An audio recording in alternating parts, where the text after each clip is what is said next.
ملتان میں defence housing authority یا DHA اور سٹی ہاؤسنگ سوسائٹی کے منصوبوں کی خاطر آموں کے باغات کی بے دریغ کٹائی کی اطلاعات بالکل درست نکلی ہیں، لیکن اس حوالے سے حکام کا کہنا ہے کہ ان باغات کے مالکان نے اچھی قیمت کے عوض اپنی مرضی سے یہ زمینیں فروخت کیں، لہٰذا حکومت ان درختوں کی کٹائی کے خلاف کسی قسم کی کارروائی سے قاصر ہے۔ ان دنوں سوشل میڈیا پر ملتان شہر میں ڈیفنس ہاؤسنگ اتھارٹی اور دیگر رہائشی اسکیمیں بنانے کے لیے آم کے باغات کی کٹائی کی ویڈیوز خوب وائرل ہو رہی ہیں۔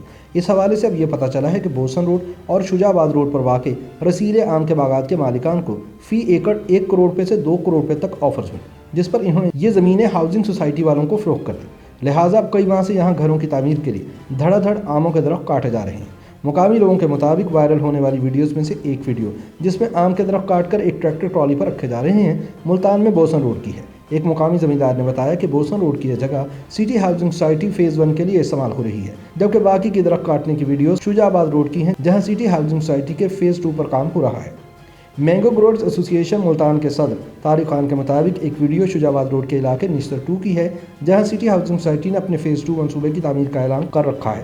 انہوں نے بتایا کہ سٹی ہاؤسنگ پروجیکٹ سے پہلے ڈیفنس ہاؤسنگ اتھارٹی پروجیکٹ شروع ہوا تو اس علاقے کے کسانوں سے ہزاروں ایکڑ زمین پر موجود آموں کے باغات خرید لیے گئے اور درختوں کو کاٹ دیے گئے۔ اس حوالے سے ملتان ڈیولپمنٹ اتھارٹی کے DG آغا علی عباس کا کہنا ہے کہ قانونی طور پر نجی ملکیت کی زرعی زمینیں جو زرعی زون میں نہیں آتی وہاں محکمہ درختوں کی کٹائی، باغات اور زرعی زمینیں ختم کرنے اور کاٹنے پر کوئی قانونی کارروائی نہیں کر سکتا۔ انہوں نے کہا کہ ڈیفنس ہاؤسنگ اتھارٹی کے بعد اب سٹی ہاؤسنگ سوسائٹی کو بوسن روڈ پر فیز 1 پر کام کرنے کی اجازت دی گئی ہے، جس میں وہ خریدی گئی زمینوں پر درختوں کی کٹائی سمیت ہر قسم کا ترقیاتی کام کر سکتے ہیں۔ لیکن ان کے مطابق شجاع آباد روڈ پر سٹی ہاؤسنگ سوسائٹی کو فیز 2 پر منصوبہ شروع کرنے کی مشروط اجازت دی گئی تھی، جس میں ابھی وہ درختوں کی کٹائی سمیت کوئی بھی تعمیراتی کام شروع نہیں کر سکتے۔ ان کا کہنا ہے کہ وہ شجاع آباد روڈ پر درختوں کی کٹائی سے متعلق تحقیقات کریں گے کیونکہ ابھی تک وہاں تعمیراتی کام کرنے کی اجازت نہیں دی گئی۔ تاہم ان کا کہنا تھا کہ باغات اور زراعت کے لیے محفوظ قرار دیا گیا علاقہ جو کہ 1500-1600 ایکڑ بنتا ہے وہاں کسی کو تعمیرات کی اجازت نہیں ہے۔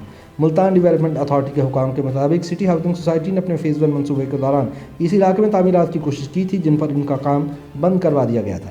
ملتان کے محکمہ ماحولیات کے مطابق سٹی ہاؤسنگ سوسائٹی کو ابھی تک ماحولیات کے حوالے سے محکمے کی جانب سے فیز 2 کے لیے کوئی NOC نہیں ملا۔ واضح ہے کہ پاکستان کی جنگلات کے حوالے سے پالیسی میں باغات شامل نہیں ہیں۔ جو درخت جنگلات کے زمرے میں آتے ہیں وہ کسی بھی وجہ سے کاٹنے کے لیے مالکان پر لازم ہے کہ وہ محکمہ جنگلات سے اجازت حاصل کریں، مگر باغات کے زمرے میں آنے والے درخت جو کہ پھلدار درخت ہیں ان کو کاٹنے کے لیے مالکان کو کسی قسم کی اجازت کی ضرورت نہیں ہوتی، ماں سوائے اس کے اگر وہ کسی حکومتی پالیسی اور معاہدے کے تحت لگائے گئے ہوں۔ حکام کے مطابق اس وقت ملتان شہر میں تیزی کے ساتھ ترقیاتی کام ہو رہے ہیں جس میں کئی نجی ہاؤسنگ سوسائٹیز کے منصوبے زیر تعمیر ہیں۔ بوسن روڈ کا علاقہ چند سال قبل تک دیہی علاقہ کہلاتا تھا اور یہ اپنے آم کے باغات کے لیے شہرت رکھتا تھا۔ بوسن روڈ کے ایک زمیندار محمد اسحاق کہتے ہیں کہ یہ جگہ جہاں پہلے آم کے درخت موجود تھے انہوں نے اپنی مرضی سے فروخت کی ہے اور اب یہ ایک ہاؤسنگ سوسائٹی کی نجی ملکیت ہے۔ شجاع آباد روڈ کے علاقے کے ایک زمیندار نے بتایا کہ انہوں نے باغ کا علاقہ زیادہ دام وصول کر کے فروخت کیا ہے۔ DHA ملتان اور سٹی ہاؤسنگ سوسائٹی کا فیز 1 ایک دوسرے کے قریب تعمیر ہو رہے ہیں اور ان دونوں مقامات پر آم کے درخت بڑی تعداد میں کاٹے گئے ہیں۔ اب یہاں تیزی سے تعمیراتی کام جاری ہے جس میں رہائشی اور کمرشل زمینیں لوگوں کے لیے دستیاب ہیں۔ ملتان مینگو گروورز ایسوسی ایشن کے صدر طارق خان کا کہنا تھا کہ گزشتہ چند برسوں سے ملتان کے اندر زرعی زمینیں اور باغات کو ہاؤسنگ سوسائٹیز کے لیے فروخت کرنے کے رجحان میں اضافہ ہوا ہے۔ زمیندار خود اپنی خوشی سے مہنگے داموں یہ زمینیں فروخت کر رہے ہیں۔ طارق خان نے بتایا کہ اس کی وجہ باغات اور زرعی زمین سے زمیندار کی آمدن کا کم ہونا اور حکومت کی جانب سے اس پر کوئی توجہ نہ دینا ہے۔ اگر زمیندار کو مارکیٹ سے اچھے پیسے ملتے ہیں تو وہ زمینوں کو فروخت کر دیتے ہیں۔ ان کا کہنا تھا کہ 2-3 بڑی ہاؤسنگ سوسائٹیز کے علاوہ چھوٹی بڑی کئی ہاؤسنگ کالونیاں اس وقت بن رہی ہیں جن کے لیے زرعی زمین اور باغات استعمال ہو رہے ہیں۔ نشتر کے علاقے میں اپنا باغ فروخت کرنے والے ایک زمیندار نے بتایا کہ اپنے بچوں کے مستقبل کے لیے انہوں نے یہ باغ فروخت کیا ہے۔ انہوں نے کہا کہ ہم نے اس کے بہت اچھے دام لیے ہیں، ملنے والے پیسوں سے کوئی کاروبار وغیرہ شروع کرنے کا سوچ رہے ہیں کیونکہ زراعت سے اب ہم لوگوں کا چولہا نہیں جلتا۔ ملتان میں پراپرٹی سے منسلک محمد پرویز کے مطابق DHA کی تعمیر سے قبل اس علاقے میں زمین کی قیمت 25 سے 35 لاکھ روپے فی ایکڑ تھی۔ جب DHA ملتان نے اپنی تعمیرات کا اعلان کیا تو فی ایکڑ زمین کی قیمت 1 کروڑ روپے تک پہنچ گئی تھی۔ لوگوں کو جب دگنے پیسے ملنے لگے تو انہوں نے اپنی زمینیں فروخت کرنا شروع کر دی تھی۔ زمیندار اپنی زمینیں بھی فروخت کرتے تھے، اس کے بدلے میں پلاٹ کے کاغذات بھی حاصل کرتے تھے۔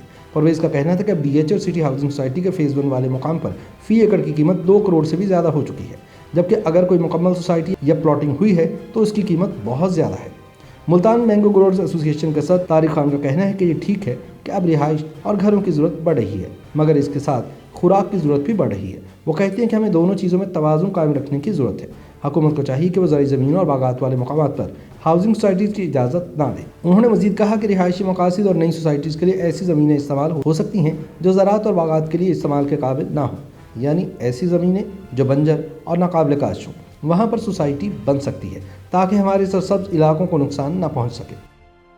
YouTube پر گوگلی نیوز دیکھنے کے لیے youtube.com کی سرچ بار میں googly news T V type کریں۔ گوگلی نیوز کے پیج پر سرخ رنگ کے سبسکرپشن والے بٹن پر کلک کرنا نہ بھولیے۔ YouTube پیج پر اپلوڈ ہونے والی ویڈیوز سے باخبر رہنے کے لیے بیل آئیکن پر کلک کیجیے۔ آپ کو ہر نئی ویڈیو کے بارے میں نوٹیفیکیشن موصول ہو جائے گا۔